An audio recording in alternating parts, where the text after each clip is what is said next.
Guys, there's a lot going on in the world, a lot that you might disagree with. But as much as we protest and complain to our elected representatives, it doesn't seem to shape the actual legislation put into action. Foreign policy is supposed to be drafted between the president and Congress, but that would be too easy, it'd be too democratic. So instead, legislation is now outsourced. Policy prescriptions are made by think tanks and NGOs like the Council on Foreign Relations, the Atlantic Council, and the Trilateral Commission. The idea of having academics researching world issues, pairing with world journalists to help keep our elected officials informed sounds like a good idea, right? Sure. But what happens when the policy recommendations are being made by the councils and think tanks whose board members are the CEOs of some of the biggest corporations in the world? Is it a conflict of interest that many of these councils are run by executives from almost every major industry, from food to media, and most shockingly, national defense? Let's take a look at just some of the few. Council on Foreign Relations.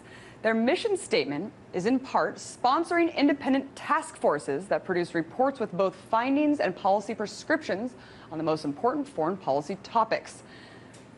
The question I ask is, what sort of policy prescriptions can we expect from a board of directors that includes Madeleine Albright and Colin Powell, both of whom served as U.S. Secretary of State, and Tom Brokaw and Fareed Zakaria, both two well-known establishment journalists? So, these folks aren't even in government anymore, yet they sit on the board of one of the most influential think tanks in the world. Now, if you doubt the CFR's influence, just take a listen of a clip of Hillary Clinton's first visit as Secretary of State to the CFR headquarters right here in Washington, D.C. We get a lot of advice from the council, so this will mean I won't have as far to go to be told what we should be doing and how we should think about the future. What we should be doing and how we should think about the future? Gee, Hillary, you're really letting the cat out of the bag there. Now, you may be wondering why you don't hear about these groups' influence from the corporate media. As I mentioned before, extremely powerful and influential media moguls sit on these boards. They are part of the establishment, and the CFR is only one of these groups. What about the Atlantic Council? According to the Atlantic Council's website, part of their focus is on drafting roadmaps for U.S. policy toward the Balkans, Cuba, Iraq, Iran, and Libya. Now, this is especially interesting because membership of the Atlantic Council includes some of the top defense corporations in the country: Lockheed Martin, Boeing, Northrop Grumman, and Raytheon. So why are the top defense corporations in the world advising our lawmakers on foreign policy? As we know, the revolving door between government and corporations never stops spinning. OpenSecrets.org found that in 2006, 151 members of Congress had up to $200 million of their personal assets invested in defense companies.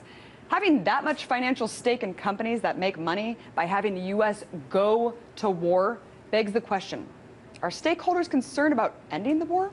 Or are they trying to make sure there's perpetual war for them to profit from? And we can't forget the Trilateral Commission, created by the good old David Rockefeller as a way to better cooperation between the U.S., Europe, and Japan.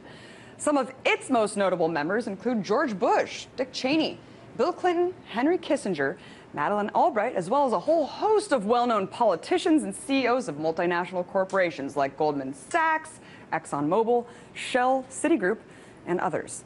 But folks, this isn't anything new. Check out what Ron Paul had to say about these groups back in 1990. For years now, it's been claimed by many, and there's pretty good evidence that those who are involved in the Trilateral Commission and the Council of Foreign Relations usually ends up in positions of power. And I believe this is true. But I think this is an important point here because I think money is involved here, power is involved, and oil is involved. Keep in mind, Ron Paul was saying that these think tanks were the ones running the show 22 years ago. Just imagine how much more pervasive it is now. Who needs a continuity of government when you have all these think tanks making decisions under the guise of a representative democracy? It's time to wake up to this reality, and it's time to stop letting wars be dictated by corporate interests.